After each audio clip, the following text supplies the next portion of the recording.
Five,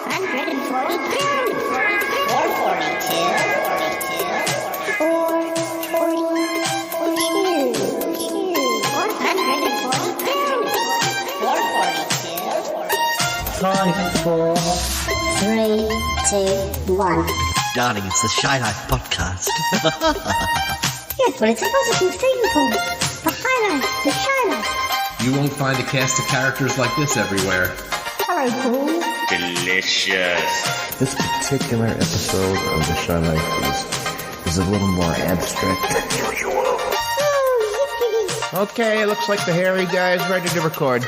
3, 2, 1. Go Shy Yeti. Oh, I hope he hasn't found out my secret. If he has. Hello and welcome to yet another episode of the Shy Life podcast with me, Paul the Shy Yeti.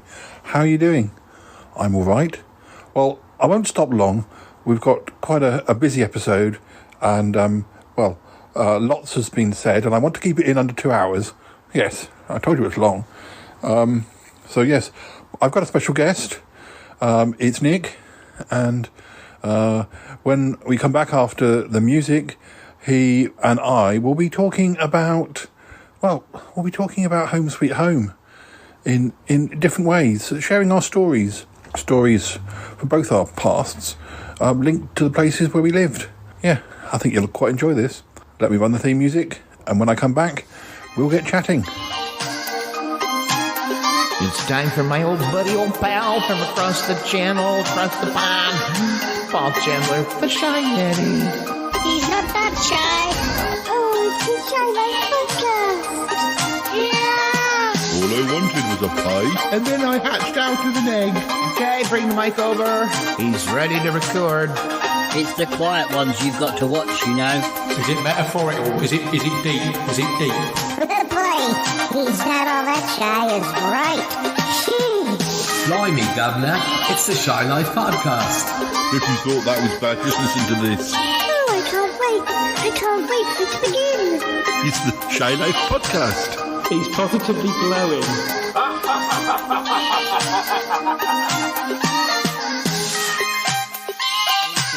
Talk about another subject in totally, not totally unrelated, because we spent a lot of time around your mum and dad's house when you lived there.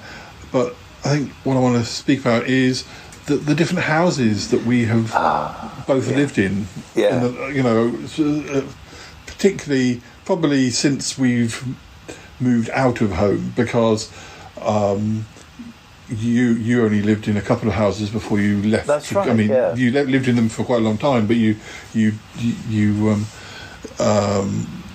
I was mainly in Mountfield House.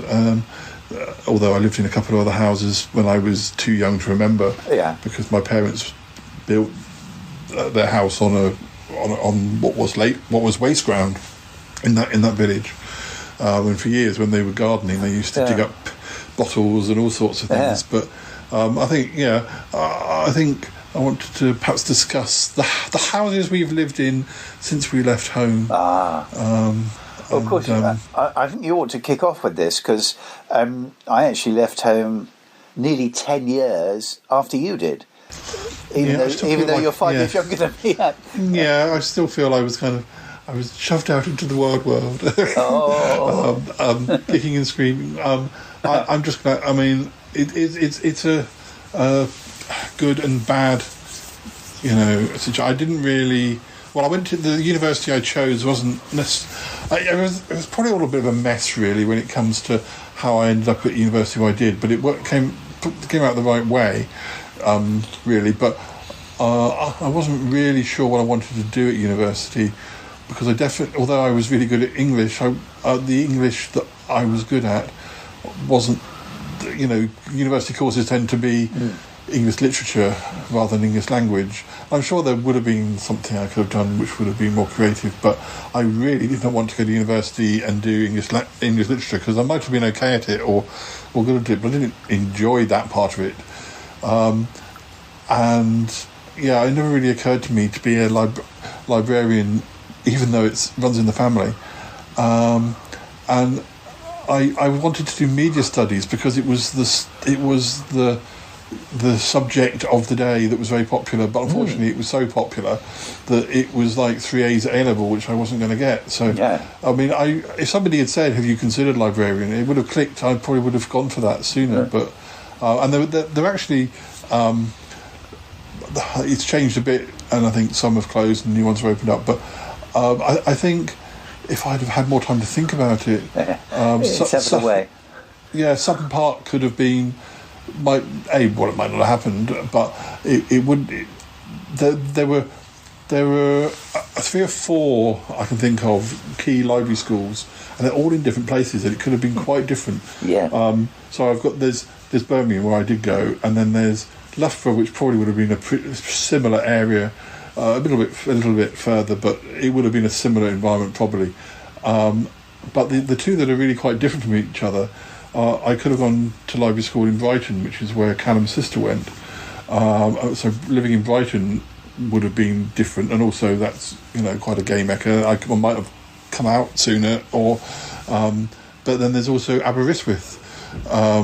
So that that's Wales, but it's also on the coast, and it's I don't think I've ever been there. It's not the most accessible of Welsh locations.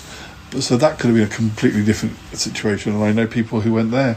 Yeah, it's all totally fascinating to me. This whole thing about what I mean. This we could do an episode on its own about alternative paths we could have taken in life. Endlessly fascinating because this whole thing about careers, which you just said about you hadn't initially thought about librarian.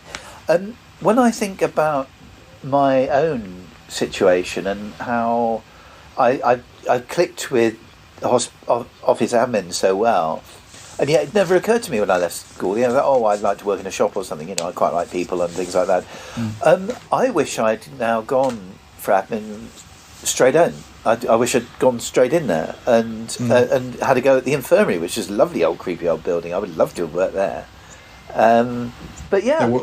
There was a point when I graduated where I saw a job in Oslock Hospital, and I could have ended up in the library there, but I can't remember if I didn't apply for it or whether I just didn't get an interview. But I remember thinking that the pay that they were offering was quite a lot less than what I was seeing in a similar type of job. So I may not have applied for it. But going back to houses, I mean, so when I did get to go to Birmingham, it was quite short notice, and I wasn't going to go into Hall's residence, which actually I was relieved about, because the idea of being with lots of new faces did not appeal. Would have scared me. I mean, it probably would have been great, or maybe.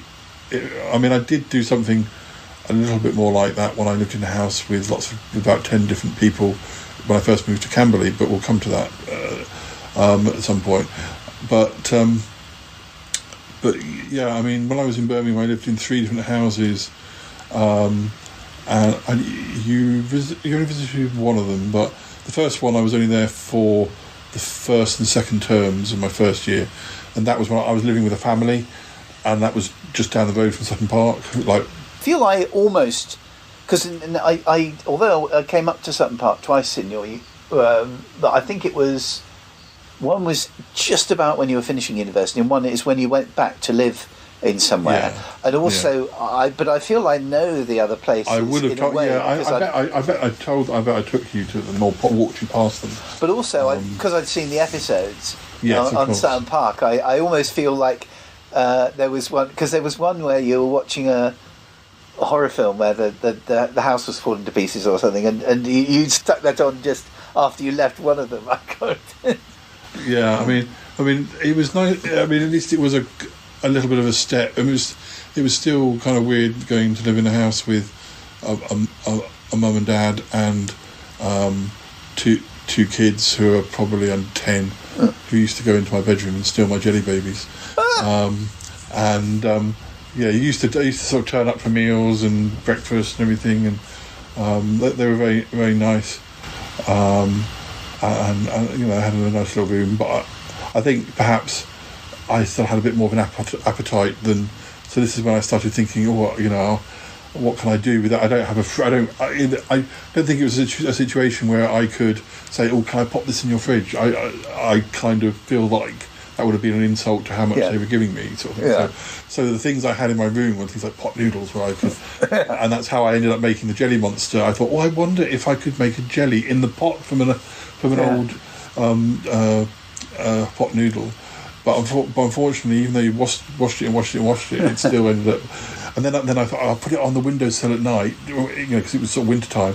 It'll probably be cold enough to make it freeze. It did do that, but it also still tasted of chicken and mushroom, even though it was like strawberry or whatever flavour, orange. I remember showing Keith the cliffhanger of that jelly and the blood vomit one, not the later. Cheaper versions, but with the two eyes on it, that caught on. It's a good thing I didn't block up their bathroom sink. I was going to say, I didn't realise you had a whole family in there with you. Presumably, when you did Sutton Park, that would have been either when they outside or you had to be kind of choose your moments, really. Well, the kids would have gone to school. The husband worked, and I can't remember if the wife worked, but she would have gone shopping and stuff. And there would have been days when I didn't have lectures, so probably just did it on a day when I knew I was in the house by myself. But I never went in the garden or anything. I remember that house was the first time I saw like a squirrel in all the times I lived in Charlton. I'd never really seen squirrels in the trees, but then I having breakfast, and I guess it was very close to Sutton Park. But the first time I saw a real live squirrel. That's amazing because you grew up in the countryside. Yeah, they don't seem to be. I've never seen many squirrels in that sort of. I don't know why. And we've got that massive tree in the back garden as well. We've got squirrels outside in our communal garden. Yeah. Well, speeding it up a bit, I had to leave quite around the Easter that year because there was family emergency in their family, and they needed that room for. I think one or t'other of their mothers and father. I think the father had died, and the mother needed to come and live with them, so needed that room.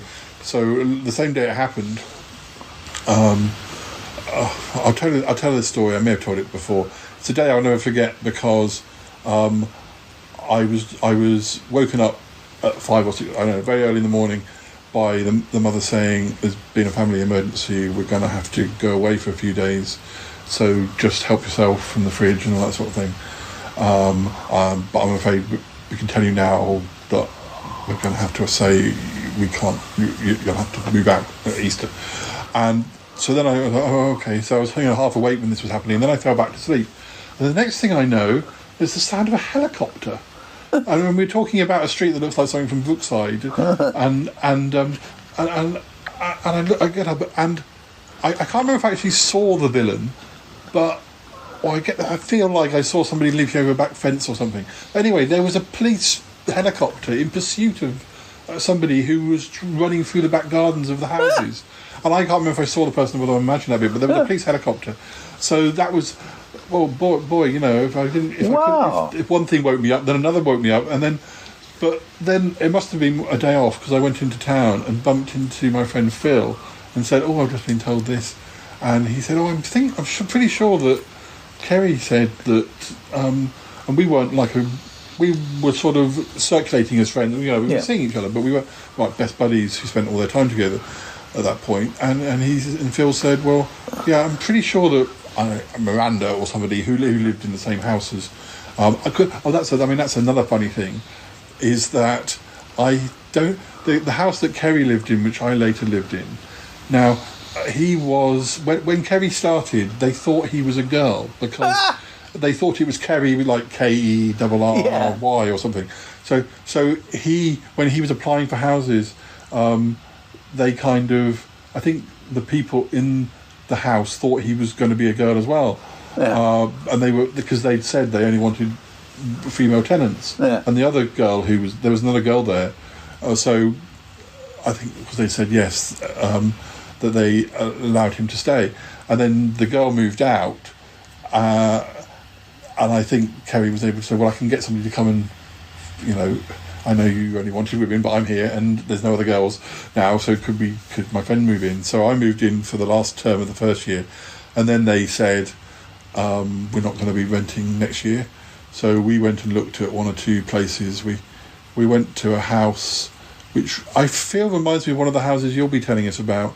Your house where the stairs went up into the bedroom. Yeah. I feel like that's a sort of house that I saw, and I was like, "Oh, this is interesting." We weren't sure how it was going to work out, and we didn't get that one. And then the place that I did live in was the one I was there from 1993 to 1996 on and off because I had my year. But I left there twice. I left there when I went to do my placement, not knowing that I was going to be coming back. It might not have been available because when my placement ended, it was a weird time. It was in the middle of a year. I was coming back at the second part of my third year. That's right. Cause, so you would have presumed somebody might have taken that, but it was free again for both of us. Because I came to see you consecutive Februarys, as I remember. I came to see you February 95, which was when you were still there. And I remember I always call it the James Bond one because we sat in your room and watched On Her Majesty's Secret Service. Was the 96. Where by then Kerry was gone, because all the time that I lived with Kerry in the other house, we had his bedroom and my bedroom, and when we were watching TV together we always socialised, and then he could say, yeah, all right, I'm fed up with you, go back to your bedroom, sort of thing. I'd be sent back to my room. He wouldn't quite say like that. Well, sometimes he probably would have done, but well, he was brazen enough too, he was certainly someone who spoke his mind. Yeah, but he was gone by 96 because when I was there in 96, I'd gone back there because I got a 6-month job. So again, when that 6-month job came up back in Birmingham, I just thought maybe I'll ring my old landlord just to see if my room's free. And I really liked my little bedroom. It was nice and small. You couldn't make it untidy because there would be no space if you made it untidy. I mean, I still have plenty of things on the wall, and anywhere I could put a knick-knack or I would put things on cupboards and stuff, and I made it mine. But I was able to move back again for another 6 months. And of course, deeply immortalised in Sutton Park. As are the and other that was nice though because I had that lake opposite my. I was like 5 minutes from Spitty Junction, which, for those of you who don't know, that's like a motorway system. It's not attractive, but you couldn't see it because of the trees from the lake, which was a nice lake. I don't think it might have been used for boating. It was big enough, I think, that there were little yachts and things like that. I might be imagining it. I'm sure if we looked at the footage, there are people on that lake sometimes, and there was a little club, I think, at the end of the street. But it was like one long street and then the lake up on the other side, so you didn't have it wasn't houses both sides of the road. I think it was snowing one time I came up. That's quite possible for February. I have a fond memory of sitting with you guys of an evening at that house. It must have been the 95 one because Kerry was there, and we got a take in and we got booze and we sat and watched a huge cross-section of telefantasy shows. I think it was Kerry that showed me everything after episode 2 of Moonbase 3, and we watched a Next Gen. I think I couldn't swear to it, but I think we might have watched a Who, or it was just a nice geeky evening, and I really enjoyed it. Yeah, and that was a really nice place to live, and also we were 10 minutes from university, so we were closer than I'd ever been to university, and yet we were on this bus route, which was a wonderful bus route, because buses were so cheap. I can't remember how cheap. It was ridiculous. A weekly pass was like £10 or something stupid. Anyway, but this bus loop literally went round the whole of Birmingham, around the sort of at the sort of same sort of level that we were. So all sorts of different places, and sometimes when I went, if we had a day off, we just sort of go and sit on the bus and just have a look. And also, as I did that a few times, I then thought, well, that looks like an interesting location for Sutton Park.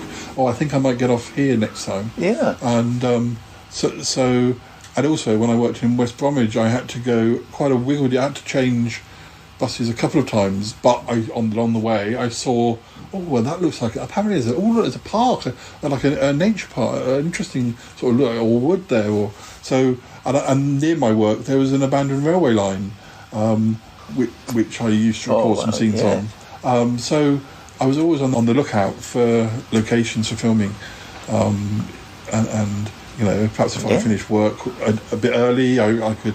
Well, on the way home, I'll stop because I didn't have any connections or responsibilities. I was my own boss, so you know, if I left a bit early, I could. I'll go and explore that location. And just take a plot line with me. Never leave home without one. Yeah. Well, then of course after that, so we're up to about 96. I moved to Camberley, where I met Callum, and sort of begun the reason that I've stayed in this area really. And I was there in that house for 2 years. Well, a little bit less than 2 years, possibly 18 months really, but it seemed a lot longer. And you visited this? Yeah, that's right. I visited again. I think it was 2 consecutive years. In fact, I did more. I'm sure I didn't. I must have visited more than twice because I did 2 New Years there in Camberley. It's a very large house, wasn't it? Yeah, I came in like August 96, and I left in March 98. So yeah, you would have been that. You could have come for the 96 and the 97. So I in September 96. I left Four Boys, which I've been for years, and I went back to college. So I remember that being very much Spice Girls-y, college-y days. And in a way it was similar for me in that I was living in a house. None of us was. I don't think any of us were students, but we were all like early to mid 20s, and some of us were. It was a bit like that TV show, or elements of that TV show, This Life, where there were some people who were obviously quite highfalutin and were moving on up and quite ambitious, and then there were people there were little stories going on. Everyone had a little story, or there was a girl who called Jane, who I was friends with, and I was playing this song by the group, a Britpop song by a band called Catatonia. There's a song called You've Got a Lot to Answer For, and I played it a lot. And I saw Jane the next day, and she said, "You played that song so much that I went to our price and bought it." Oh wow! Because it was kind of went through the stage of being annoying, and then oh my god, I love this song, and she went and bought it herself. But we did have some drunken. Well, because Callum and I had to decide in that house. I got on with them really well, and I started to socialise with them. I remember going to a pub quiz. At that place where we went to the JW's, but the pub connected to it. Oh yeah. And there was a quiz night, and I remember being in a team from our house, and then I saw Callum's team, and I had to sort of, I didn't feel I could commit to, like, either you did everything with the people from the house, or I kind of hung around with Callum's friends. I couldn't really do both. I didn't feel I could commit to both, and I thought the people in the house are going to come and go. They already had come and gone within the first few months, and thought if I'm friends with Callum, who I see at work, and who I've really got more in common with, at least particularly obviously Callum, then these people aren't moving away in any hurry. It's better to be friends with locals than it is with people who are just here because they're on their way up to a better. So I stopped doing things with people from the house, which I feel kind of bad about, really. But I had to kind of make a decision, really. It's inevitable, really, that you're going to gravitate towards. It's like a bit like you, me, and Danny. You know, I started out knowing Danny very well and hanging out with Danny very well. Over time, I gravitated more towards you, and you know, we clicked just a bit more. Yeah, and the other thing about living in that house was that if I hadn't lived in that house, I would have never met my friend George, who I don't see very often anymore. But he became a massive part of Sutton Park, and I would go as far as to say that if I hadn't met George, Sutton Park would probably have finished earlier than it had. Yeah, because I was I was starting, because I was doing so much with Callum in '96. I think it was late '96 where I broke my record of filming every day, which I'd probably kept for 2 or 3 years at that point. And it wasn't actually on purpose. It was because I went to a gig in Guildford to see the band Sleeper, and I didn't get to go home, or maybe I changed for the gig at Callum's house rather than at my house. So didn't go home and didn't think to record in the morning, which I'm before work. I'm pretty sure there would have been occasions where I did, but that day I didn't. And I think I thought I'd be back from Guildford sooner and be able to do my bit for that day. But one reason or another didn't get back till after midnight, and then so that was the first.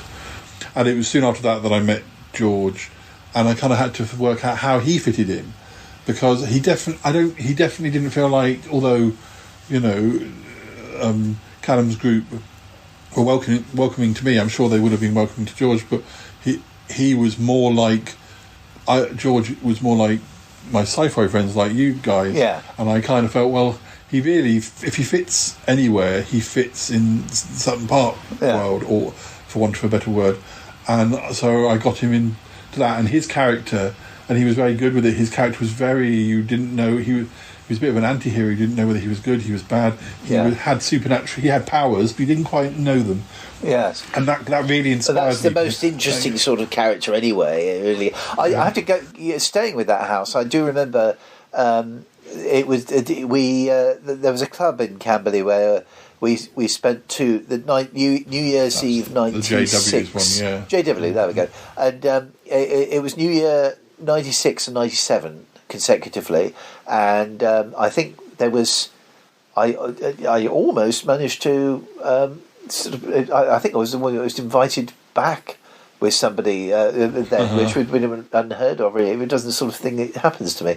But I don't think nothing came of it. But it was a nice romantic moment. But in '97, I remember getting off the train and you walking me back, to the house and saying that you'd watched the Spice Girls film. Didn't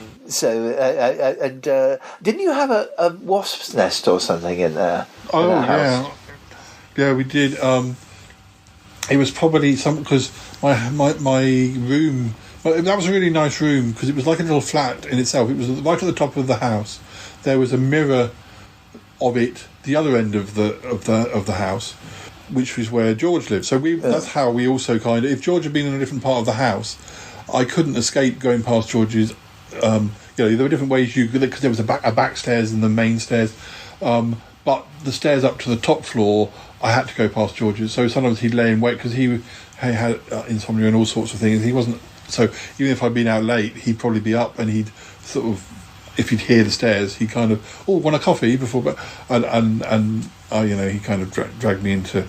We usually come into my room, and my room there was a bigger sort of front part. And then there was a back part with another door. That's right. So that was my bedroom. So I could have friends come and stay, and because I had like a single bed put in the other end, in the main room, the lounge room, whatever. So there was always. I remember Lisa coming to stay, and you came to stay, and I remember my friend Andrew Reid, who had been in.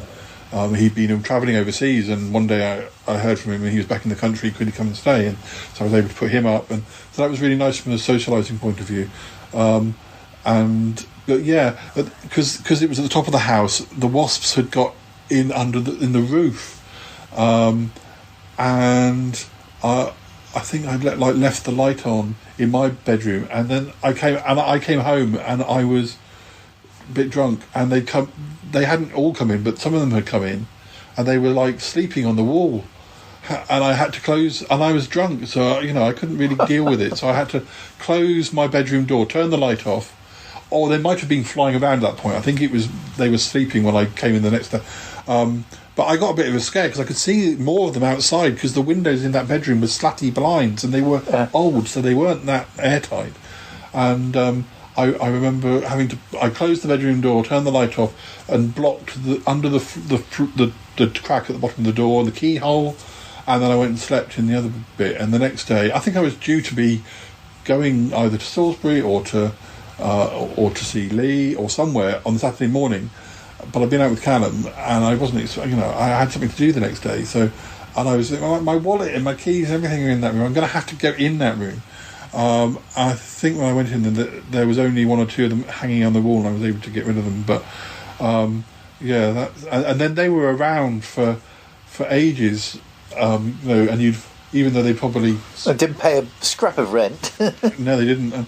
But I remember still, like, they were quite big wasps as well. They weren't these little ones. They were quite big ones. And I remember, I don't think I ever got stung. I did get stung at the library in Camberley when we were renovating it, because I was sort of wearing what I'm wearing today, like a T-shirt with a shirt but unbuttoned sort of over the top, and a wasp got under the folds of and then got scared. Anyway, but I never got stung in the house. But I remember as late as Christmas of whichever year that was, there was still the ends of those wasps you'd find sort of like in a corridor, and it was that was quite because we had a wasp at my parents' house. We had a wasp nest in the.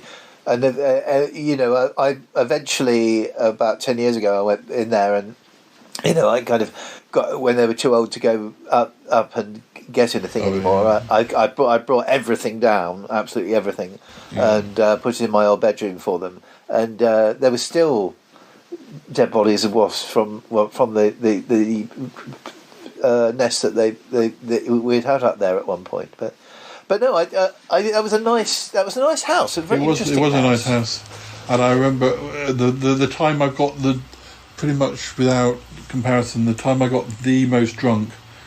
The only time I got drunk so much I can't tell you what happened. Yeah, was when I'd been out with Callum, and I came back and they were having, I'd been out. It was probably a Friday or Saturday night. I'd been out with Callum. We had however much we'd drunk then. Then we went to the JW's club. Yeah. And then we had more. I probably had a burger to soak up a bit. Yeah. But then usually I'd go home and go to bed. Well, when I get to the house, they're having a house party, and there's bottles of spirits, the worst possible thing. Just help yourself. And often when I came home, I would have coffee, like probably a sugary coffee, because it's like a bedtime drink, and it's like but somebody said, "Oh, have whichever spirit it is that is." That is very a coffee-based one. I've forgotten which one it is. Anyway. Yes. Yeah, I know the one. Yeah. That one. Yeah. It's the only time I've drunk it, because it's just never again. Anyway, I got very drunk. I remember body surfing down the stairs, and people plucking hairs from my legs to see if I would, what will happen if he, will he respond if we do that? And I don't know how. I literally don't know how bad I got. All I know is that, and I don't know how. I don't know if something nasty could have happened. I don't know if I could have, vomited in my sleep and choked or something. And the reason that didn't happen, is totally down to George. I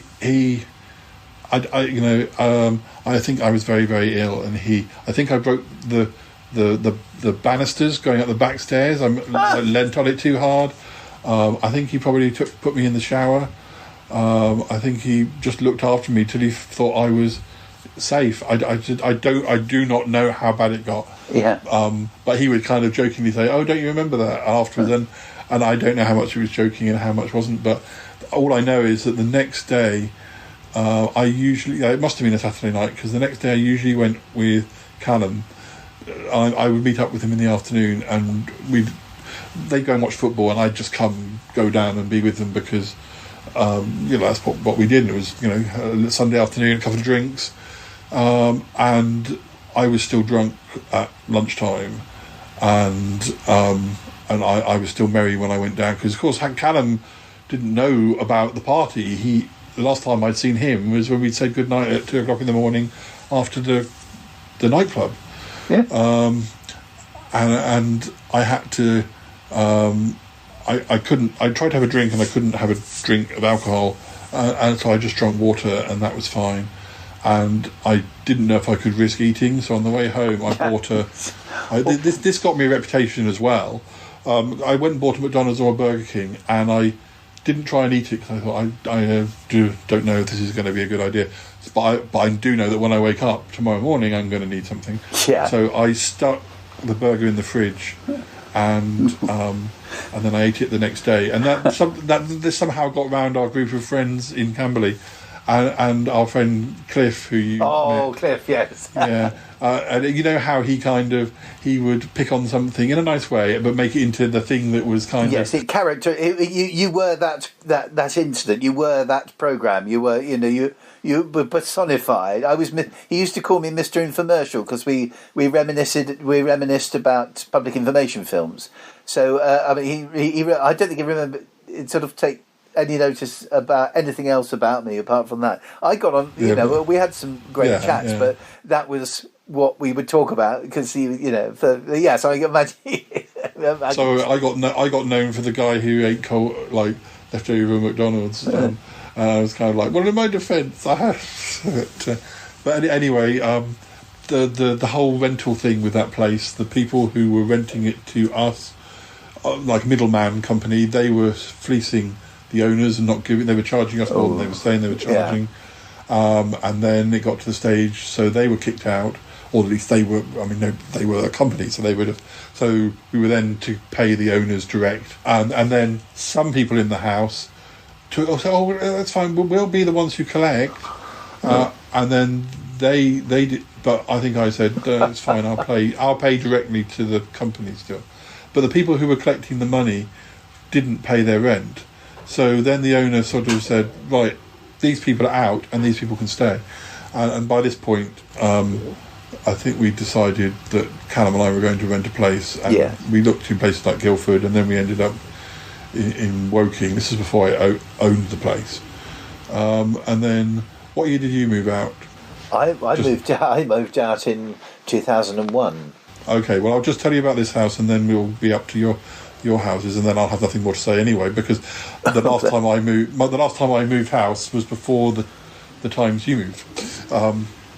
So I lived in that house in Woking, which was a nice little, what do you call that sort of place where you come in, you got some stairs, but then you've got 2 floors. Maisonette. Maisonette, yeah. It's very your place in Woking. I loved it. I think I got the vibe from you that it was the place you were most fond of. Am I right? I would have bought that place because, as I'll come to, the sad reason that I got to buy a house was. I'll come to that. So, but unfortunately, by the time I had that money, that if I'd had the money or the situation to buy, I might have afforded a house in the area. But by the time I had the money, the prices have gone up too much. So I had to look. Callum and I looking for somewhere to rent, and Callum and I looking, because even though I was buying the flat, Callum obviously came with me because I was blooming too much for chicken to go with myself. So we looked together both because obviously Callum was going to be living whatever I bought. But some of those type of things, because I can't remember how many places. I remember when we went to live in that house, meeting the estate agent at the station, and he knew we didn't drive, and he said he'd drive us down there. And because of the one-way system in Woking, it seemed to take ages to get to the flat, and we thought, blimey, don't have to do all this walk. But it turned out that the one-way system was the problem. There was a much quicker way to walk, so it wasn't a problem. But so looking for the flat to rent and looking for the house to buy, those experiences kind of merge. Yeah. I really did like that place, and there was a cat. Well, there were 2 cats. One called Sniff. Yeah. And we didn't know he wasn't our cat, and he had I think he was a boy, and I think he had a sister, but we don't think we. Sniff sounds like a boy's name, and he would sneeze quite a lot. And the only reason we found, I never spoke to his owners. The only reason I found out his name was because he had a little thing around his neck, which had a little sort of unscrew thing. And then it said, "My name is Sniff," and it had their address in case he got lost. Oh, and I think he had a sister. I think he had a sister, and I did know her name. I'm sure she's on Sutton Park. Yeah. But I do remember that house with affection too. I mean, it was just. I think it reminded me. It wasn't exactly like it, but it reminded me a little bit of my own first home, the one at the Beaches in Salisbury. Which was the 3. It was like the Maisonette. It was the 3 stories. It was you kind of, the stairs were there when you walked in. You got up. There's one level, and then there was another, and there was something about the design that was sort of late 60s, early 70s. I bet it's been updated since we lived there, because the bathroom was quite old-fashioned, and nothing much. It was nice, but nothing much had been done to it. But I didn't. That it was still the most grown-up place I'd ever lived in. Yeah, because it became semi-furnished, so I didn't have to buy that much. It was. And I spent my 30th there. Yeah, I came down for my 30th birthday. We went bowling with some of the friend, the Cliff, and some of the friends you were hanging out with at the time. And again, the house was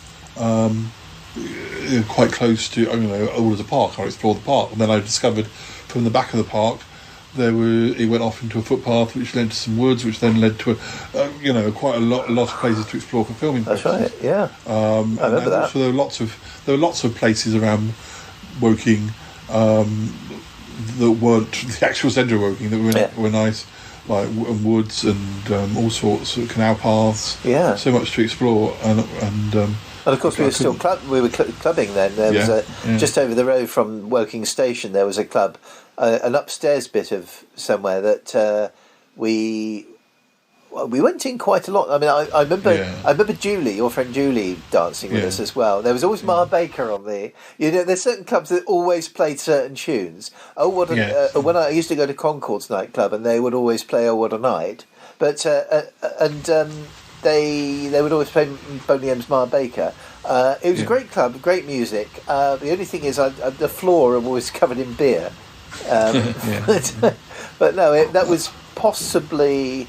I suppose Chicago Rock in Salisbury in the early noughties was the last grasp of regular clubbing that I used to do, if it could be described thus. Yes, of course, we've done our first and last, so so some of this will be making sense to the listeners. Hopefully. Yeah, it all fits together like a jigsaw. Yes. So we also had a garage at that house, which we didn't need because we didn't have a car. But I did put my bike in there, and also I was watching an episode of Sutton Park recently, and it was another location. Yeah. I think Lee used that as like Von Hellbent's base or this or that. Yeah. There were some scenes. We used anything we had. We used as a location if we could. Yeah, and I also think that you kind of reached a sort of level, with the risk of sounding twee, a level of happiness, because you felt you and Callum and Sniff were a kind of a family unit almost. Yeah, it's a shame that we couldn't have had a cat of our own earlier, but probably wouldn't have been. I don't know that we were really allowed. Well, I don't know if we were allowed to Sniff in that house, but we did. but you had that picture of Sniff in your next house. Yeah. We're in the bathroom, and you've probably still got him. But he, I always say, because there's a picture where he was stretching, and it looks like he'd been staked out. It's sad to think, when you look at cats that you've known and perhaps hadn't seen the end. You hadn't seen sort of where they were going on to you, just the relationships. It's sad to think that they're dead now. It feels unreal. I mean, I presume that Sniff's gone now. It must be because he must be because that's over 20 years ago, so he could be 25 or something. Yeah, or more. Because I don't know how old he was. But I do remember him. Well, the one thing I would say before we moved to my final house, and then is to say it's funny because my last move is about the same time as your first. But I think there was just over a year between them. Yeah. Well, finally finishing off with Sniff. One day he was gone. Yeah. And they were and I think the owners just moved away. So it wasn't a case of, look, we're moving out now, mate. It's been fun, No, I never spoke to, and Sniff never told me. Sniff never left me a message. He didn't write. He didn't ambiguous pussies. An email, and stuff. Yeah, he hasn't even turned up on bloody Facebook. No. But anyway, we've still got him on lots of videos. But so he's the nearest to the nearest I had to a Dealey before Dealey, but he wasn't mine. And then in '99, our mutual friend Roger died, and I was left some money which I was able to use as a deposit. So then, I think we were coming up to 2 years in that address, and I had to decide whether we were going to continue there or whether I was going to buy something and having that deposit. I think my parents were keen to steer me towards put it towards something you don't waste, don't have it vanish, because my brother had so the same amount of money, and he'd gone to live in America with his wife, or who became his wife. He went and lived there for 6 months, and then they got married, etc., etc. But so it wasn't a wasted money; it was just a different way of spending money. But I think my parents were like, well, you haven't got anything like that you want to spend on, so you might as well put it on. So I looked for a couple of places that I made an offer in somewhere in Walton-on-Thames, which was just a couple of stops down. And then I got gazumped for that. And at the time I was working at a place that was just down the road. I used to go past his house. I knew the cat who lived here.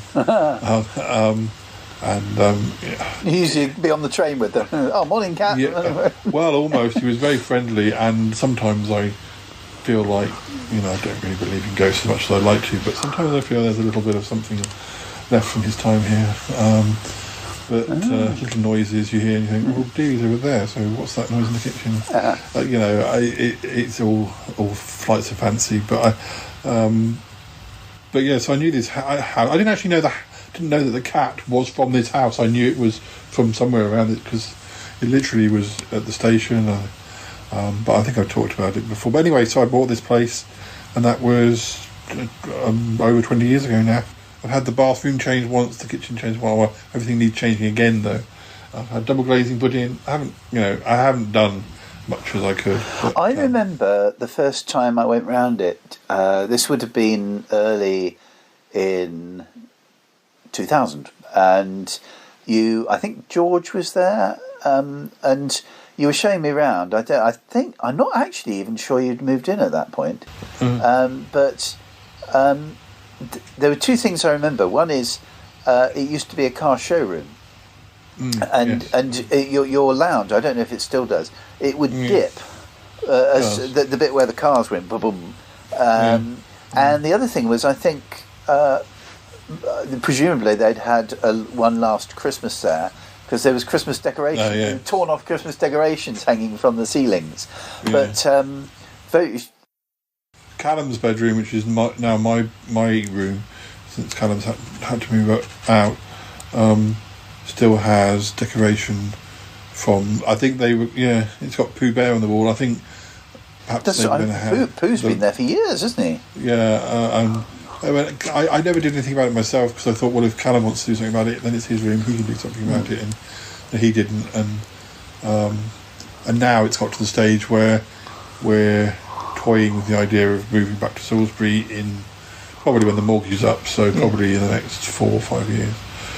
Moving back to Salisbury so I can be closer to my parents and you. Well, really to be closer to you. Yeah, I mean, it's been a real adventure, really, because from that we're talking nearly 30 years. By the time you move out of Byfleet Newhall, it'd be 20 years. But I stayed many times in Byfleet. I've always thought it's quite a cosy place, and of course I went. We eventually. I'm going to jump the gun here, but we eventually went to ground floor, single floor, because of Ali's various problems, and I would struggle to live with anything else now. I think I really like the coziness. I like flat living, and I like the. I have more trouble. I have to a certain extent similar problems to Ali. And the ground floor flat is great, but then the only way to get to the railway station is a massive flight of stairs, and there were no lifts in the station. So I've got it's almost irrelevant that I'm on the ground floor now. To go anywhere, I have to go upstairs anyway. Yeah, so, but we stayed there quite some, but there were 2 or 3 months after you moved in, I met and was going out with Ali, and I think, sort of, as you know, in no time at all, we were staying over with you. And I always remember us sleeping on the floor we were sleeping on like a put-up thing on the ground, and you would always, in the morning, I would either be woken up by Clive, of course, the clock, who appeared many times in Sutton Park, or if you were listening to Bergerac. You get Dark up, Shadows. Or Dark Shadows. Bergerac and Dark Shadows, waking up to that was very much talking. Because the walls are very thin. Yes, we talked about our pirate days, but sort of days of getting copies of things. And for years, we'd been looking for the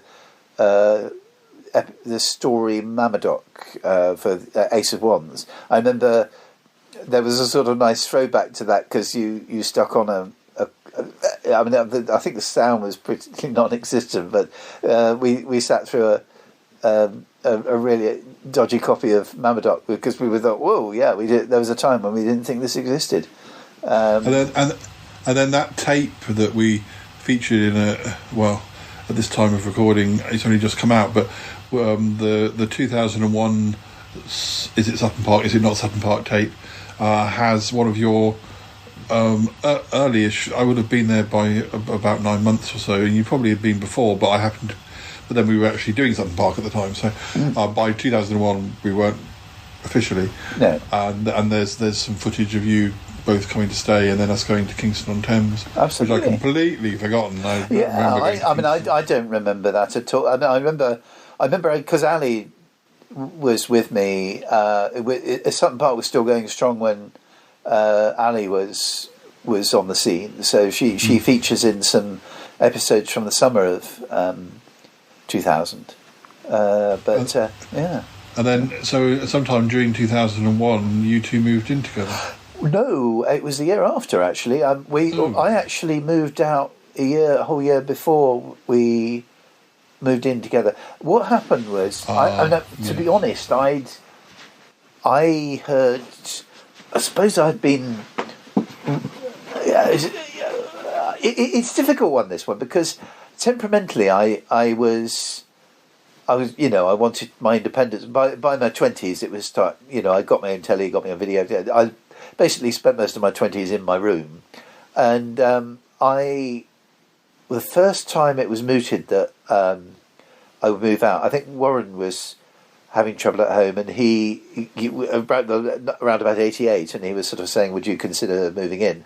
Now, with me at a place, it was just a sort of shot in the dark at the time, and I remember thinking what an exciting idea that was, and how grown up. And I'm not actually sure whether at the age of what I was then, 19, whether I would have been mature enough to cope with it, or and sort of foot the bills or anything.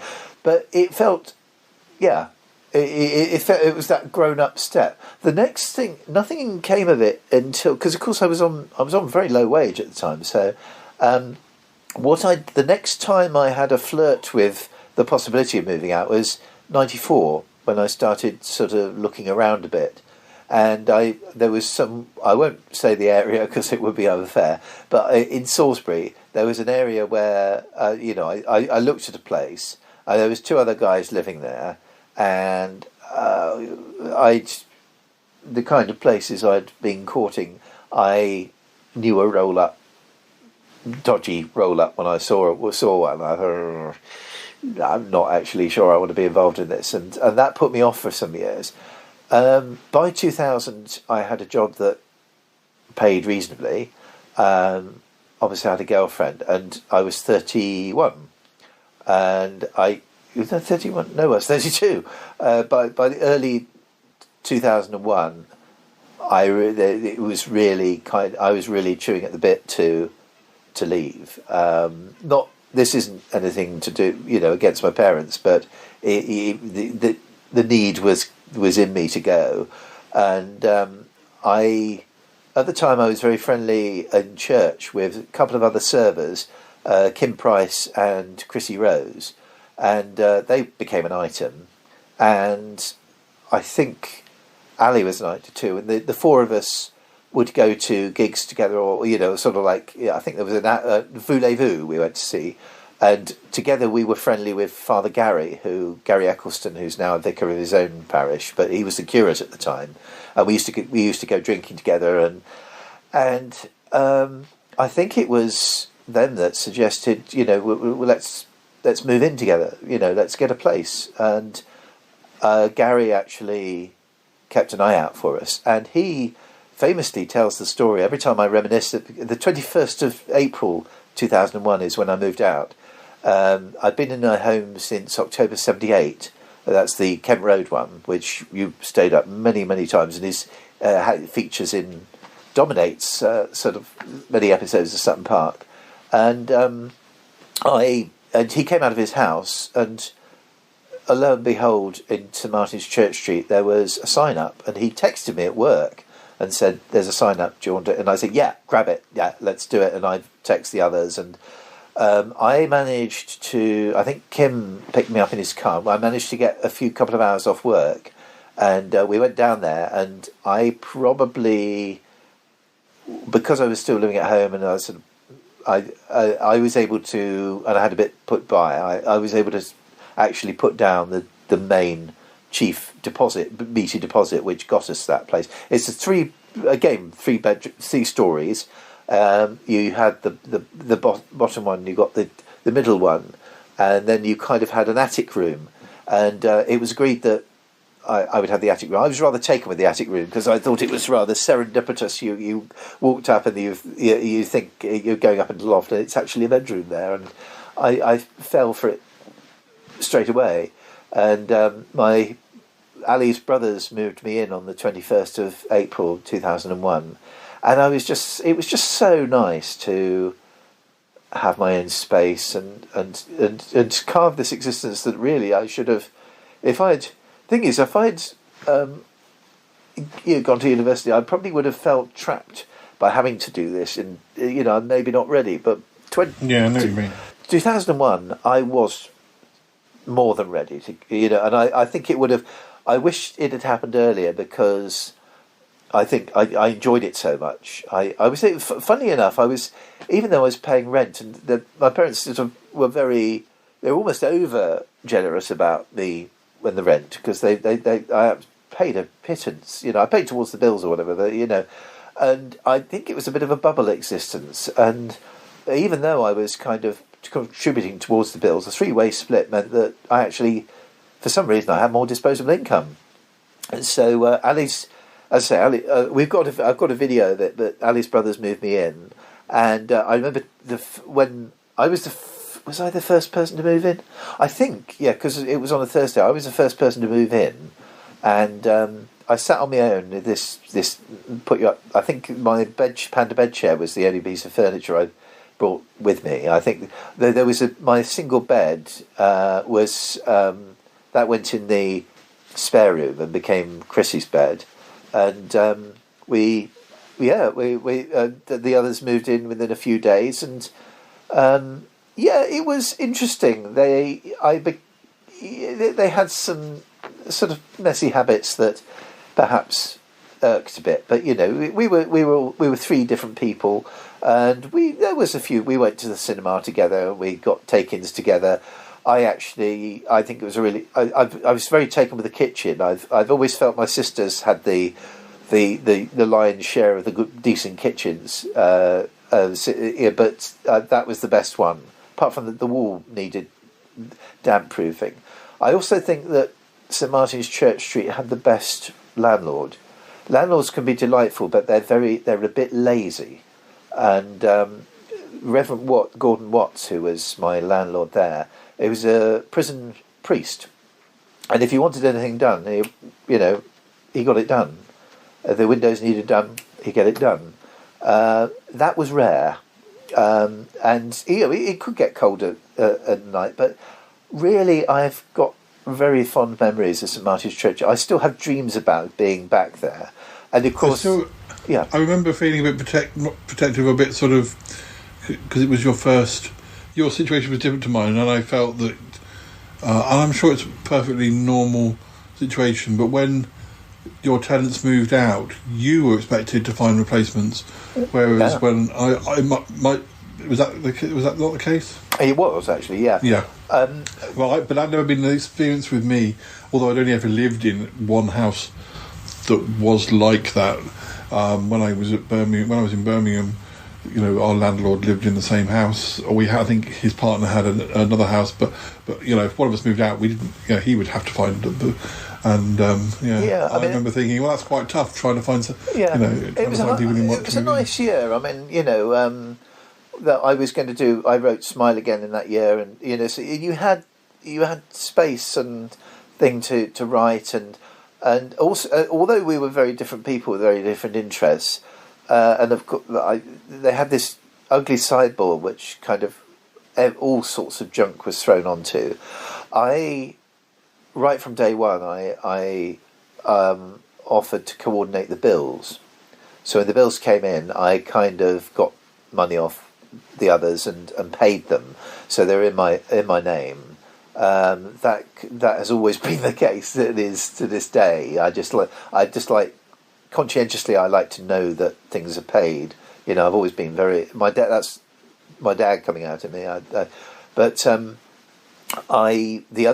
only problem we had with that is they insisted on getting some newspapers, and they were very slow at paying the tollgate stores, which of course years and years and years before I had bought all my look-ins from, and there was a rather cantankerous proprietor who would be giving me a hard time, and I thought, well, I not one of these is one of mine. Don't shoot the messenger, mush. But really, it was the other thing was as you're probably aware, I'm kind of an immensely sentimental person, and I St Martin's Church it fitted us because we were St Martin's servers. Gary used to come round every day, but it was back in my home biosphere. I grew up in Tollgate Road. It was just off Tollgate Road. Church was 30 seconds walk away, and it was it was a really and you could. It had a nice little garden which was reminiscent of the beaches. So it was a step forward, but it was also a nice harkening back. I was just very happy there. And what happened? We had a year there, and during which Chris and Kim, obviously, they wanted to get their own place and move on. I think Kim changed jobs, so they were moving out of the area. I said, they sort of said to me, and I have to. The other thing was I've got some nice videos of that the Christmas that year, because it was around the time Andrew Dexter and I did video messages, so I've got some nice footage of that. Chrissy died in 2006. We believe that she took her own life, but the people that know about it don't really want to talk about it. So I've never heard the full story, but very, very tragic. She was only 25, and so I am glad about that year I had where she was there. She was quite fiery and opinionated, but a lot of fun, and we made a good bunch of amigos. I don't think we had the legs to go on and on and on, and I don't think we would have wanted to. But anyway, yeah. So just after Christmas, they said, "Look, we've got the place. We're going to move out." And for that evening, I kind of had a complete flip round of I thought, "Oh right, I've got space. We need to get some people in, and quick, And I was a bit worried. And when I went to bed, I thought, wait a minute. If they're gone, we can get rid of that ugly sideboard. We can actually do the washing up on time. We could do this. We could do that. And even though they were lovely people, I was so excited about them going, I couldn't sleep. It sounds terrible, but I was actually quite excited about the way forward. You had that funny little room as you come in. It's like I'm sure in the olden days, it would have a more of a purpose. I think my great aunt had one. You have she had a dining room or a living room if you had visitors, and then there was a more cosy. Yes. What one? That's right. Behind, Reception. which she didn't take. Yeah. Which for my aunt was also her dining room, but when the dining room wasn't up, that was her. That was where she. That's right. What she could we look out call onto it the a garden reception and room. stuff. Yeah, And that was nice. And everybody ignored the front room. And during the Chrissy and Kim era, they didn't really know what to do with it. I think eventually, at one point, a telly went in there. But everybody gravitated to what we call the snug, which was, as you say, the back room, which there was a nice little yard in the back garden to lead in the part of the back garden, which I was very fond of too.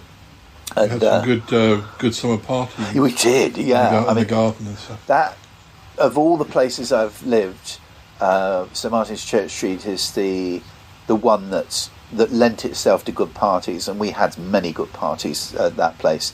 I'd been seeing Ali for nearly 2 years then, and I said, "Well, do you want to come and making up the third person?" It was kind of, first and foremost, it was getting somebody in. It wasn't actually. I wasn't kind of thinking, let's take our relationship one step further, but one thing led logically into another, and she said yes, and her parents were having 4 kids at home. They were more than happy to have one leave at last. They were almost too enthusiastic. They sort of, it wasn't a case of, "Do you sure you know what you're doing?" It was a case of, right, well, if your stuff's not out by, hang on a minute, and of course she had to go through a vetting process with the letting agent, so luckily she passed it, and I've got this wonderful photograph from March. The 22nd of March 2002, the day she moved in, with Grill, who you know very well for staying over with me, and I am actually leant against as we speak. He's a massive gorilla. Grill, yeah, and a very large. My bedfellow. That's right. He was a gorilla that was originally a normal toy, and Ali's gran filled him with a beanbag and made him huge. And he came from her bedroom, and suddenly a house became a home. There was a lot of nice, cosy stuff and it was the beginning of the beginning for Ali and I. It was really a place of our own. Now, to make it financially viable, we did need a third person. So once Ali was settled in, we kind of then looked. I don't think we were in huge immediate hurry because. We kind of liked the place to ourselves, but when we became aware that yes, it was going to work, we looked, and I can't remember how she came onto the scene, but there was a young black girl called Lucy, who was there, and she, I think, was in the frame at the same time.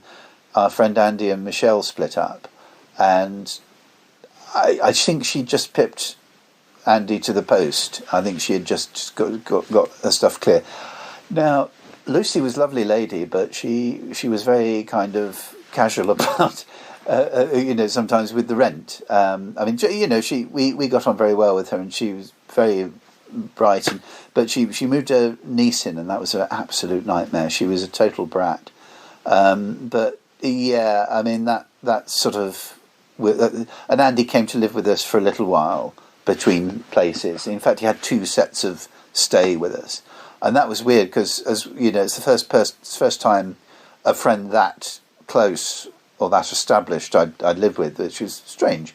And of course, that was quite good because if there was a new Doctor Who tape out, we'll stick it on. And so we had DVDs by then, but videos were still coming out of Doctor Who's stuff. It was 2002 was a very, very good year for me. Because we were really getting established and we're doing things with the family still. And 2003, of course, we got married. Lucy left early that time because they things weren't working out really rent-wise, and they had to go back to. I think there was basically it became untenable really, and we lost a lot of money through them. And then we had this lady called. No, actually, I remember now. No, I tell a lie. Between Ali moving in and Lucy, there was Ali's old friend Sal, a special needs friend who lived with us for a few weeks, a little while. I think she broke her leg or something, and there was problems, and she had to go back and live with her parents. But there was also, in 2004, there was a Chinese couple. Well, we were only expecting one person, but we got a community. They were called Su Fan Lee, and she came recommended by the agent rather than obviously with Lucy. We did the agency, but that was the other thing. We interviewed people. We showed them around the place, and that was an interesting process. A bit weird, and we knew there was a few good people we didn't get, and a few odd. There was one that was because we like our religious artwork, and there's a few statues, and we had as you come down. It was a really old-fashioned house, as you remember. There was a ledge as you were coming down the stairs. And we used to put sort of things like statues and nice religious kind of things there. And somebody rather ungracious, we were showing around, goes, "Who's the religious nut?" Right, okay. And there was one guy. There was a black guy from London, I think. He was coming down to live here. Very nice guy. And I walked him from the station to Church Street, and some idiot was shouting some racist remark. When he came down, I was totally embarrassed that it was this was my city that it was not something into. that Salisbury's known for. Not in that sort of way, certainly. No, it's not kind of something that you associate with Salisbury, but alas, that kind of thuggery is still around. But no, in the end, Su Fan Lee, she moved in. She didn't speak much English. And she had this group of people that's attended, this Chinese guy who sorted out the paperwork, and there was a shifty guy with them who looked like he was going for a gun all the time, and they were a really dodgy bunch, but friendly, and they had the blessing of the because their credit rating checked out, they had the blessing of the company. And we signed along the dotted line, and within weeks, her husband moved in. I was like, and because different culture, different, they had a different sort of attitude to the thing. So her husband moved in. He as good as moved in. I think he sort of it was unofficially there, and I don't remember any rent problems with them until there was a time. Was it 2004? After about 6 months. They disappeared. They left a note in sort of like Benny Hill pidgin English. Benny Hill trying to be a Chinaman. They sort of gone to see sick friend in Hong Kong, renting cupboard. Well, to this day we didn't even find the cupboard, let alone the rent. And and the bailiffs were after them and everything. And I understand. I've only heard this secondhand, but they all these these credit card things that used to come through, and they said, "Do you want a credit card?" And of course they were saying, "Yeah," signed along, maxed it out. Oh, their credit rating is good. They spend a lot of money. Do you want a credit? Yeah. And of course they chalked up thousands of quid, and of course they were gone. And trying to find a Lee in, I think they came from Hong Kong. Trying to find a Lee in Hong Kong, you can imagine it's a pretty hopeless task. So what we needed was somebody a bit different, I think, because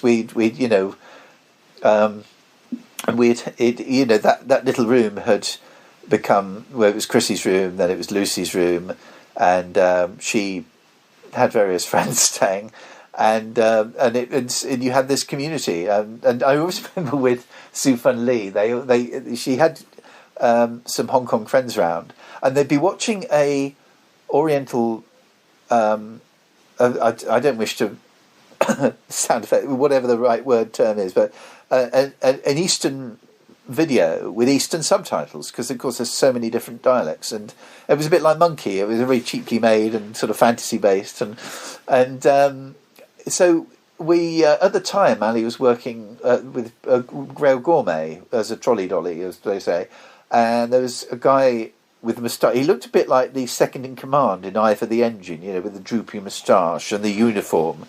Very, very sort of skeletal middle-aged man called Pete, and I think he was from Manchester originally, and he sort of smoked heavily and sort of drank heavily, and he was looking for a place, and we had a little chat about it. Very nice, very old-fashioned gent, and he was our last housemate there, or ever, and he paid his rent on the dot. Occasionally, now and then, he would hold out because things were tight, but he was a real character.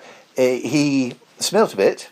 He had a nasty habit of getting up in the middle of the night with absolutely not a stitch on. Oh, God. I remember. It was not a pretty sight.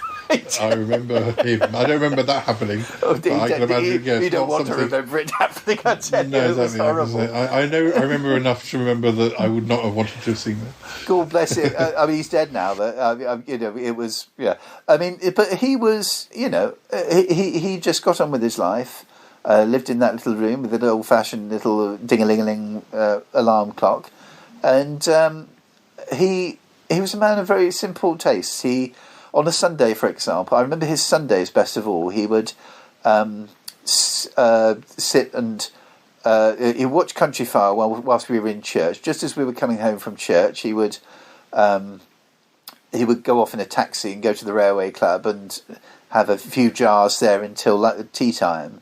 And then he'd come home, and usually a little bit worse for wear, and put his dinner in the fridge for later.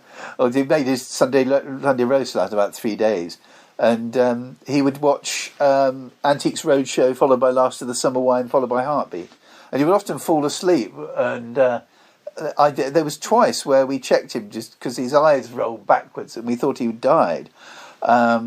And in the end, Reverend Watts had, in 2006, we had to... the other thing I associate with that is Doctor Who coming back, because we were there in 2005 when the Chris Eccleston started, and so it was nice. And, It was also around the time that our mutual friend, David Strakes, moved back to Salisbury. Oh, now... because he was at some of those parties in the garden. Yes. Now, when you were talking earlier about getting drunk, the most time you've been drunk, David Strakes was the most time I've been drunk. Because, that was January 2005, so we were still living there then. And I got an email. I don't know how I got it, but somehow I got an email from him saying that he's living back in Salisbury and this is the address. And I said, can we come and see you? Because it's Elm Grove Road. It was a short walk away from us. And I said to Ali, you've got to meet this guy. He's flamboyant at the age of 8. God knows what he's like now. And I said to her, it was fairly obvious from an early age that he was going to be gay. That's his destiny. And I said, if he says, "Hi, this is my wife and kids," I will faint dead away. And sure, he didn't disappoint. And we just had a blast because we'd been to school at Harnham Juniors in 1978-79. He'd worked on the Magnus editor, even though he'd completely forgotten about it. And he was just the natural sort of way you'd expect nature to take him. And we just had a blast all night. And he filled us with, because he's much more accomplished drinker than we were, and he filled me with all sorts of Napoleon. And I had work the next day. What was I thinking of? And we just drank and drank, and we had I was drunk before we even had some food, and we got. He was in that flat that was close. He was close to you in Church Street, and he was also close to your next flat. The next one, unless yes. Unless he had more than one flat line. I certainly visited him that once in. That's right. He was just in that place in Salisbury. Nice flat. Yeah, it was nice actually. Flat. Yeah, very nice indeed. I think it had quite a big damp problem. But then one thing that's followed me all the way through is damp problems. But yes, I think the only time I did go, again, we'd had a boozy night, so I about didn't notice that. Yeah. So yes, he was part of the party scenes, and because he's in Dubai now, and I don't know whether I'll probably see him on Skype or I'm still on Facebook with him, but I miss his presence at parties. I've had parties since, and they've not had that same buzz that we had with Church Street. And I videoed them, and I'm so glad I videoed them, because he's there looking at the record collection, and I used to have a cookie jar in the shape of K9, which unfortunately got smashed. And I've got a picture of him enthusiasing over that, and of course with New Who, we were able to sit and watch episodes with him, and which was terribly exciting, because we would watch Doctor Who in the 70s, and we would talk about it in the playground, but actually sitting and watching with him was very good, and 2006, unfortunately, Reverend Watts was made redundant. He had to sell the house, and obviously Ali has a problem with her arthritis, even long before the stroke. And she was having falls in the corridor because there was 3 stories. She she sort of consistently had the middle room, which was very, very warm and cosy. And I would often go down. We'd swap beds, and the thing is with Church Street, that's house. I see it pretty well every week now, because I go past there on my way home from work and everything, so I see what it's looked like now, and it's nice to see it still cared for. And I think I slept in every single room in that house for one reason or another. Well, at least the bedrooms. Yeah, I was going to say, the only thing, I think the downfall of that place was the bathroom, which had a carpeted floor, which is no good for a bathroom, and it was too squidgy and squaddly. And I think also those were the days when Ali and I used to have joint baths, and I think we were kind of like our weight sort of something popped in the plumbing, and the water used to seep through, and I thought, oh, what's that? It was like, maybe it was because the both of us were in there. So, but no, we did start looking, and I think we realised that because of the falls and things, we had to go single floor, ground floor, for our own sake. And it was interesting. Look, I think it was a positive feeling looking, and I think it was that. Was it that one? There was 2 separate occasions where we looked at places in the beaches where I grew up, because it was more out of curiosity than the burning desire to move back there. And one of them was like 3 floors, quite narrow, wouldn't have been any good for Ali. And the other place, which was much later, where we actually were looking to buy, was a place I used to look up at as a kid and wonder what it was like. And actually, it was quite pokey inside, and I was quite proud of myself that for all my sentiment, and I think with that place, they were actually hoping that we would buy. Were I a single person, I probably would have done, but it would have been no good to Ali whatsoever, and a bit pokey as a kitchen. But anyway, we lived in Cleveland Flats, which was our first feeling of flat living, because we were ground floor, first floor. I remember us going to see several places, and we saw there, and I remember looking round, and our next landlord was a guy called Eddie, and he was much more a wheeler dealer, sort of bit of a builder by trade, but he was a little bit of a rogue, and he would. Again, even bigger damp problem, but there you go. But no, I remember looking around it, and Ali turned to me with tears in her eyes and said, "I think we found our place." And I thought, "Oh, that's good enough for me." And it was a nice flat. It didn't have a back door, which was a little disconcerting, but it was. And also, we had to think. We had having established 3 floors in the 5 years we were there at Church Street, we had to think smaller, and we had to reduce the stuff we had, and eventually you kind of get used to that, and you kind of I know you could do this and that, and we've been boxing clever ever since, because we've lived with there's 2 subsequent places we've lived. It's always been ground floor. Living room is very nice. Yeah, I can picture it still, but I don't have that many memories of it, except the one time I do remember getting teary at the end of season 2 of the new Doctor Who. Oh yeah. When Rose and the Doctor get split up. And there were quite a few people listening, like in the room. There were. The thing is, with that, not so much now, because my Who friends don't really, I've got a bit more of a not so close relationship with the programme. I think back then I wouldn't say I was as enthusiastic as some of our friends about it, but I tried to make each episode a bit of an occasion and get a different friend round, and even, so for something like David Tennant's first season, for example, I'm actually very nostalgic about. Although I knew very little about pop by then, there are certain songs that remind me of David Tennant's, especially Scissor Sisters.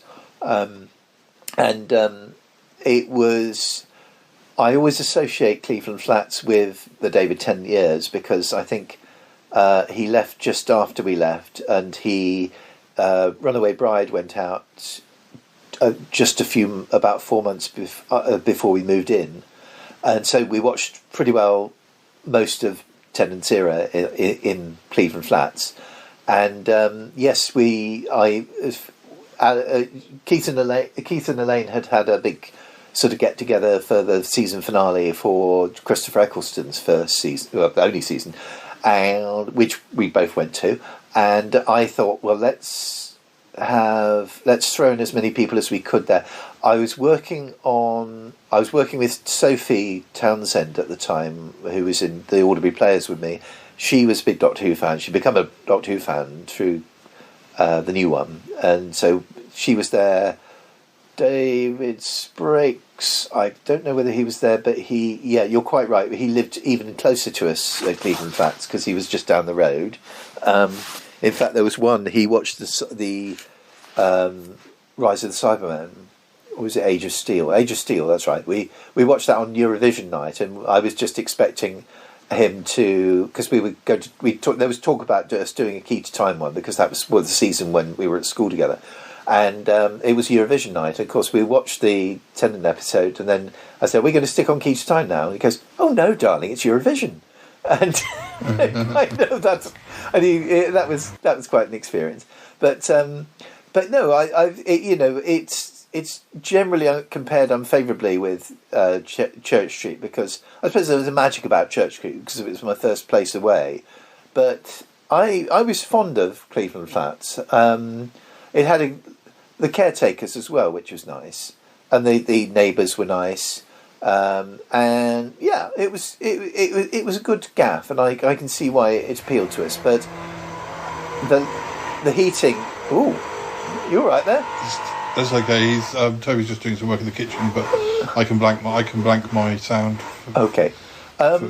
With that, there was a bit of a problem in that the heating wasn't up to scratch, and when he started doing some work which looked a bit bodged up, he started putting up the rent, and Ali and I kind of almost reluctantly sort of said, that was in 2009, we sort of said, I think it might be time to move on.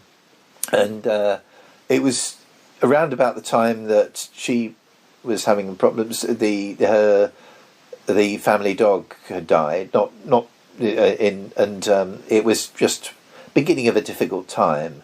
But we actually, by then, because we had a reputation for being good tenants, we were it was that one where we were actually headhunted, and we had various people sort of suggesting things to us, and it was quite nice to be wanted. They said, "Oh, have a look at this place, have a look at that place." So we actually we took our time. We had a good time looking at places, and it was fun.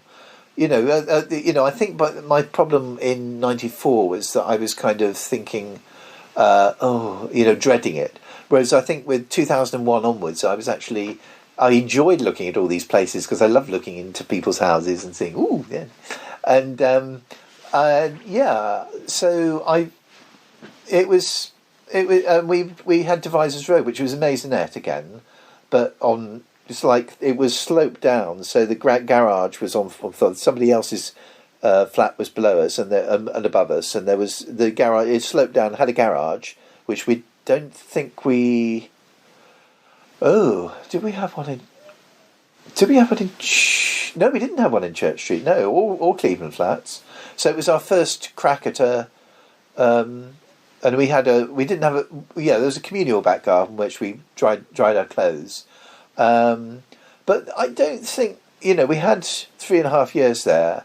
But I don't think we ever gelled with the area. It was part of Devizes Road is a very long, impersonable road which leads from town to out towards Stonehenge, and it was a very pretty maisonette and comfortable. And there was a big, lovely view out the back. Again, I was going to say about the view because it was sort of across. Well, it was up to Old Sarum, but also across allotments. Yes, and that's the view I had. Not the Old Sarum bit. But when I was in that house in Birmingham, my bedroom looked out across some allotments, and that's right. It was sort of font because that was the spare room, wasn't it? That's right. Yes. So I always remember that. Our spare rooms got better and better. Obviously, we had various spare bedrooms, but nothing we could actually make our own that was cosy and had records and books and things like that. We've always tried to perfect a snug of our own, and. Cleveland Flats, we had a very small spare room, which almost certainly would have stayed in for a few times, and we put in a little sofa there, which wasn't very good. We ordered it from Argos, and I think it was a bit crap. But we started the beginnings of. We had books in there, and in Devizes Road we had a better one, a bigger one. And they had a wardrobe which you could pull out, and that was rather nice. But I think it was the circumstances as well. There was a lot that went wrong during those years, it was a slightly depressing end of town, and yes, it was. It just our heart, I think, was on the other side of the city, the Milford side, as it were, and. Near a church, and we were starting towards the end of our time. We were starting to go back to the Dust Hole, which was the pub I grew up next door to, and we were kind of semi-regulars even before we moved out. And Devizes Road, we did have a little bit. We came into a little bit of money because Ali's gran died, and we thought, it's a vibe. There were certain things that happened. Unfortunate things in the family, unfortunate things between the two of us that we needed to put behind us, and we both wanted to move nearer St Martin's, and we just made the we spent all our time looking at places we were going to buy. It didn't work out, but we found here with Shady Bower. And before we moved to here, I just wanted to mention that. It was around this time that I started having a bit more of a video presence again. Indeed, yes. And we did the revival series or whatever mini-series of Sutton Park. We recorded when you were in that flat because we were able to much more easily walk over to. I couldn't do it now, but we were able to go over to Old Sarum, and we filmed there, and I'm sure that there was. I think that I'm not 100% sure, but I think we might even have recorded one of my poetry videos. Yeah, it's hard to tell. To tell. No, I vividly. There's one where you're interviewing me. Yes. About one of my poetry books, and I think that might be filmed. At least one of your poetry videos was recorded in Devizes Road. Yes. I also think we had some rather thuggish neighbours. We've been really useful. We had lovely neighbours one side, which included our elderly landlady, whose son generally ran the most part of it. And we also had a charming elderly couple who was an ex-Marine, bless him. He was a little old man by then, but he still had. We had several heavy snow showers during Devizes Road, and we were shoveling snow, the pair of us. He was about 85 at the time, and I was in my early 40s. But it was just a cold and difficult few years, and we both wanted to be somewhere else. So, but it was a very, very pleasant maisonette. You couldn't afford. The loo was a bit. Again, the bathroom in Cleveland Flats had been absolutely on the money. It was my favourite, but it was favourite loo that we lived in, and it was just nice and spacious, and you had a shower, and everything was in the right place, if you know what I mean. And it was gone. The Devizes Road bathroom, because it had a separate loo, and it was kind of a throwback to the sort of rather less than sort of adequate ways, but and as you say, the Sutton Park revival happened there. One thing I forgot to mention is I didn't have a computer at home until St Martin's Church Street, and of course I was doing a film called Smile Again, which you were script edited and were in, and I decided to set the one scene in my bedroom, and I said, it all hinges on this guy getting a computer. So I blackmailed myself into getting a computer because I knew that I had to do it, and I wanted to do it, and I really wanted to print out things and just do things properly with a computer. And so I started with the basic thing. I didn't know anything about memory. I got one with a rather inadequate memory, and that lasted a few years. And then by Cleveland Flats, my friend Eric and, of course, Andy Ching, who we knew, had between them taught me how to digital edit. And of course, that was the beginning. It was Cleveland Flats, which was the beginning of the digitalising, because I started to put things. I had a machine, and I was starting to put things on disc by then. And and of course, by the end of Cleveland Flats, I was doing the remastering project with the old films onto DVD, which I did with Keith, and that went right through Devizes Road time and went into Shady Bower. Shady Bower, we were still looking to buy when we looked at Shady in the very early 2013, and we were going to buy next door, and we looked at it being refurbished. It looked gorgeous. These flats I thought were going to be too expensive for us. My friend Charlotte lived here during the Church Street era, and we used to go and see her, and I think these are gorgeous flats, probably well out of our league, and it's a lovely area. It's in fact the loveliest area that I think I've lived. It's just Shady Bower. It's got these trees going over, and I went to school, and the school up the road, and there are 3 different ways of getting into town. 4 if you want to go to the extreme end. It's near. It's a very pleasant walk to work. It's near the pub. We've sort of become regulars at the Dust Hole pub. So 2003, I felt I always just talk about it as going across the dual carriageway to the Promised Land. It was a move that felt really good, and it was a new beginning for both of us, I think. Because I sort of stopped, for health reasons, I stopped doing my videos in about 2013, but if you only move, I must have done it very early in your time there, because if you look at my Mr. Yeti YouTube page, there's a little video that comes up about who's Yeti. A lot of these sites have little trailers, and the links. I think I'm wearing my red hat, and I think we also did some other videos there as well. So we must have got cracking with doing the videos once you moved in. Yeah. And so every time I see that video, I was thinking, gosh, you know, I haven't done a video for years, and you were in that house. Yeah, exactly. So I knew you'd been in there for a long time now. Yes, because the 1st of March 2013 we moved in, and it's the first one where, yes, we've got a damp problem, yes, there's various things to fix, but it's the ideal site, you know. If we could buy, we wouldn't want, you know, short of a bungalow, we couldn't wish for anything better, really. And in terms of the spare room thing, even though obviously Ali's inherited her dad's TUC archive, I've inherited bits and bobs from my parents who both died during the Shady era, and it's still a nice place to, you know, we still chill out here, and it's a good. And of course, we got rid of an extra telly here. So literally, it's very quiet and peaceful in this room, which I'm recording in as we speak.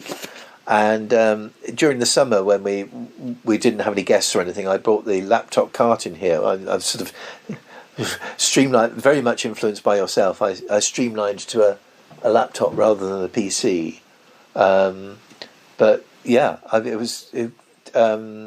so we're very happy here. And I don't know what's round the corner next. I enjoyed. Actually, the moving process can be very stressful, particularly between Cleveland Flats and Devizes Road. It's been agonisingly colloquial because I've not moved out of Salisbury, but I've never not wanted to move out of Salisbury. I was going to say, probably of all the places you've lived in, probably the place that's most associated with a sort of renewal of some of our creative life, in that we've done so many podcast episodes there. It's a different type of. Absolutely. It's a different type of. You know, it's not videoing, but it's audio. Yes. We've done a lot of we've done a lot of The Shy Life since 2016 in there. Oh, also, I mean, I was sort of in the midst of putting my scripts in a book there, but I think I've done, with the Magnet Editor and Life After books, and also the novelisations, they've all been done here. I think I probably put possibly preliminary work on the Magnet Memories book, but nothing particularly tangible until we came here. And of course, Mum was here. Dad, unfortunately, never got to see it, and neither did Ali's parents. And Mum was quite regularly. She had 2 Christmases here actually after Dad died, but Dad was housebound by 2013, so he didn't get to see it. But no, I mean, even though there have been some difficult times, so Ali had her. A year after we moved in, Ali had a suspected stroke, and it was ideal place to be because we could put foot in the odd handles and things. It's all on one floor. It's reassuring because it's also the safest, I think, because if there's a fire, we're on the ground floor with easily openable windows, and we could escape from any room. But that's cheerful there. Thinking about such things, this is looking to the future. This is a question for yourself. You mentioned the possibility of moving back to Salisbury. Now, is there any area or kind of abode that you would like? Well, my mum sort of looked, because I said, you remember where my brother lived, sort of on your way to the base of the hill up Trodstock Hospital. I can't remember what that area. Ridings-Mead. Yeah. You know, that would be perfectly acceptable. My mum looked at price. You know, it's quite a regular turnaround of available properties, and they're probably going for about the price I would get for this place if I tarted it up a bit before we left. So I wouldn't be against Ridings-Mead, because I mean, I think there'd be a bus service coming past into town if I needed that. You've got a bus service. You've got the hospital very near. In fact, if you were Ridings-Mead, I'd probably walk past your house every morning to go on my way to work. Yeah, we should grab you on the way home. Yeah, exactly. And Exactly, yeah, that's the sort of thing we could do. And also, I mean, when you said about, I mean, you discussed this a few months ago, and you passingly mentioned, looking to the future now Callum's moved out. Where do you go from here? And that got me fascinated as to where you choose to live. I think it's just because I know that because my mum and dad used to own the house that my mum and dad owned that flat, and they also owned a flat very close on Fowler's Hill, which I think I went into. They, at one point, I don't know if this was bought with like money they inherited, but they had 2 flats which they rented out, and there was always talk that maybe we'd end up with one each if we'd stayed in Salisbury, but it was never something that was kind of like, don't think about, you could stay out, it was never really offered to me, let's say, as a definite thing. So they never made it explicit. It might have swung, thinking about it might have swung my choices if they had said, you've got a ready-made house here. But they never really said that. It was one of those things that was said, and then it was never really followed up. And anyway, but they sold one of them, and then they still had the Ridings Mead one, which my brother and his wife lived in when Elena was small, and then they kept it for a while when Audrey, my ex sister-in-law, Elena's mum, stayed in Salisbury, and then they eventually sold it. And so I knew what it looked like, and I kind of can compare it to. Well, it's not so different from my flat. I mean, it is because it's got an upstairs and downstairs, but I can see myself affording that sort of place. So I'm sure there are other places. I just think it's kind of it's well connected for getting into town and the hospital. Yeah, it's also. I think it's quite a nice. It's in a modern area, modern by our standards anyway, and it's. Also, I remember going to your. I think I remember going to. Yeah, I'm sure you would have done. Brother's flat at one point, and also I know I got another taste of the flats down there because our friend Dave Hunt moved out before he moved in with his girlfriend. He moved out of home, and he got a place in Ridings Mead, so very similar kind of place. And I'm sure, actually, thinking about it, I'm not. Yeah, I'm convinced. Actually, when we went house hunting, we looked at a place in Ridings Mead. I'm sure we did. So I remember there was a back door bit. No, I don't think. I think it was. We probably ended up with Shady because it was on offer. Yeah, yes, please. Yeah. I think our land. It's interesting the reactions of the landlords. I mean, one obviously Reverend Watts. We had to. There was a situation forced upon him, whereas the other times we've left have been our decisions, and I think, one the landlord was was taking the wee a bit, in terms of what he was asking and what he was actually putting into the place, and the heating system really was out of the arc. It was older than me, and. The Divisors Road again. It wasn't so much the property, but the area, which was getting to us, and the way our lives were going at the time. Our landlord there was actually his wife cried when we left, because we were such good tenants. So I thought we didn't want to make anybody cry, but it's just so nice and such a perfect area where we are now. And also, I mean, you'd be. If it was right, I'd game work wise, you'd be right in my path, and also, you'd just be a short walk away. You'd be only up the road from Joe Bunsell. And listeners, Nick and Alan, now I think you're literally the only friend that I have that. Pending some disaster that would be happening, which we'd hope wouldn't happen. I think you're the only person I know who, if I turned up at the door and said, I'm coming over tomorrow, you would. You have a way of walking. Whereas most people you have to make an appointment, which is understandable because that's how a lot of people are. But you're particularly always been very welcoming.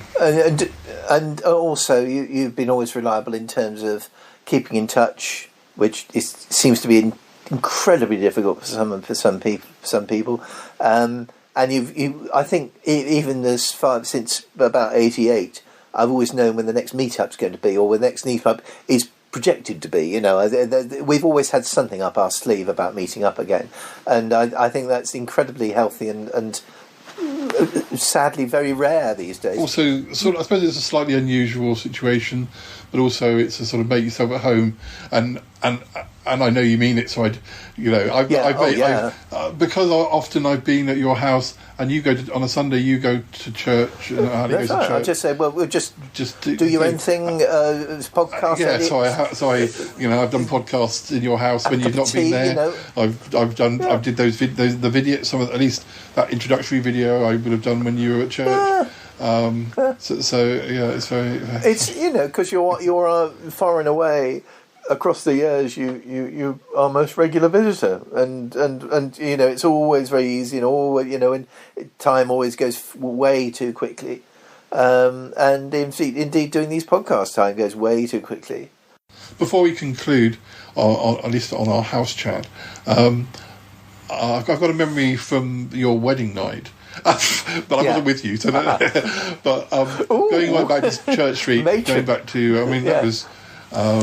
There were times when I was left in charge then as best man, and you'd gone off on your honeymoon, and I knew there were certain people who were coming back to the house, but I guess some people went to after you'd gone, you and Ali had gone. There was some people got dragged to the pub. But I think we just came back, and I think. Because quite a few of my, I was allowed to have some people who were friends of me, but you knew them. But you said you can invite so and so. So Callum came. That's true. Callum came. Brett. Was Anthony. Brett came. Brett came, and I hadn't seen him for a while. We were kind of a bit shaky at that point, but it was still nice to see him and have him there. And Jo came, but Jo stayed at my parents' house, I think.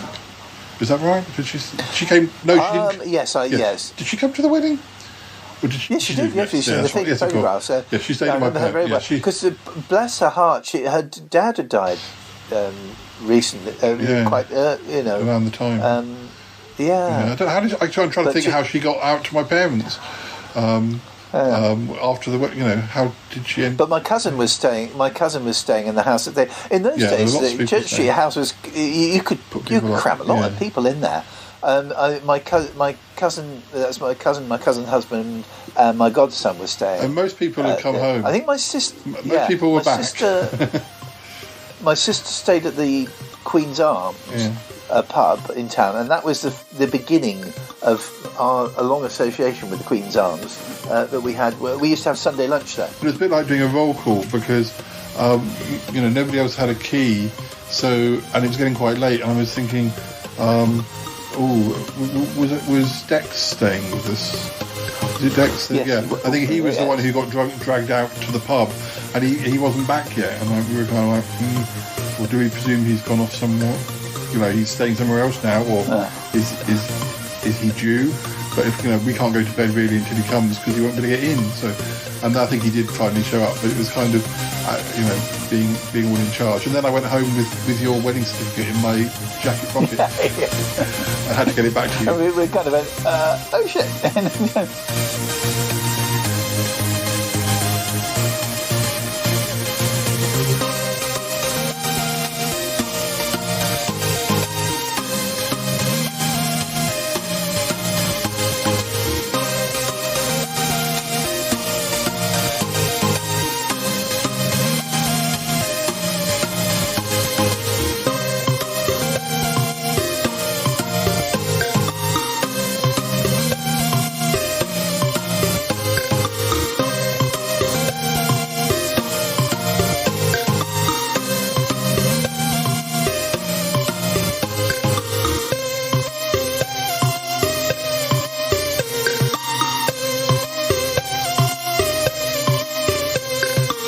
Well, listeners, I hope you enjoyed that episode.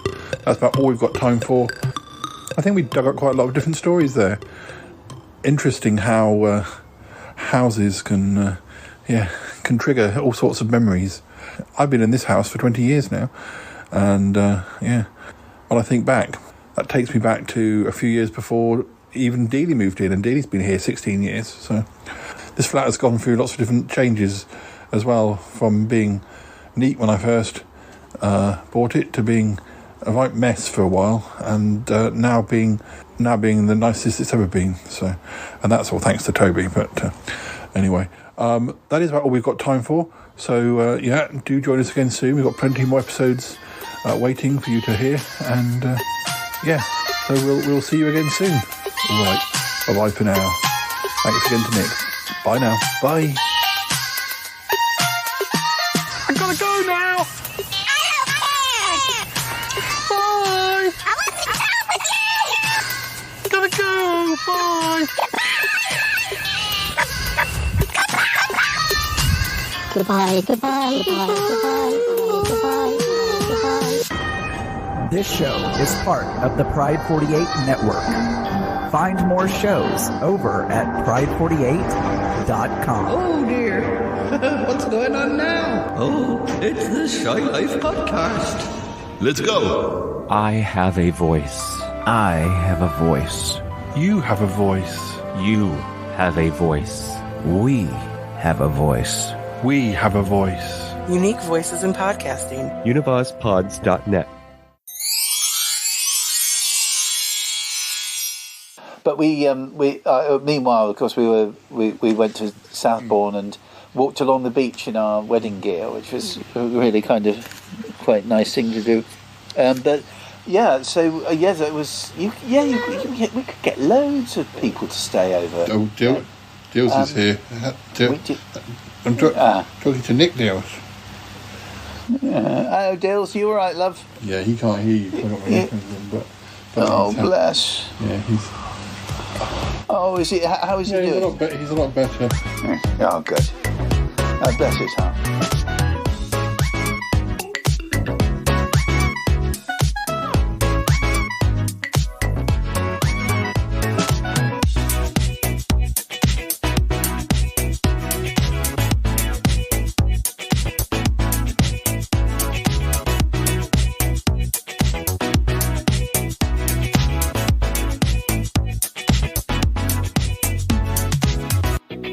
Whoo-wee, that was a long one today, huh, folks?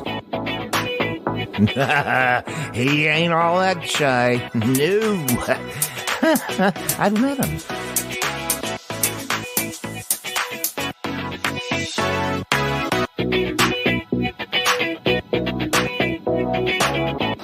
Bless his heart. Bless his heart. Bless his heart. Bless his heart.